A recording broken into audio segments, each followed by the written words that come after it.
Hey guys, today I'm gonna show you how to reduce your color noise in Adobe Photoshop mobile app. But before I get into that, I wanna say one thing. Please subscribe, comment, and like our videos because it really helps us grow. Okay, now let's jump into that. Here, as you can see, I'm on the main page. Here you can do all sort of things, but we're just gonna focus on one thing today. We're gonna click on the blue button at the top called Photo Editor.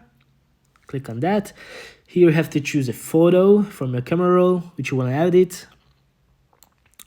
I'm just gonna choose this random one. At the bottom there are multiple buttons here, but they're all different. But we're just gonna click on Adjustments, Details, and here you have this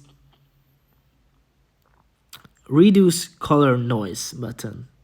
Here you have this thing to adjust it with. You can really play with it. It reduces your color noise. It makes your picture smoother.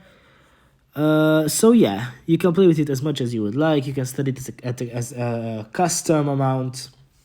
Thanks for listening, guys.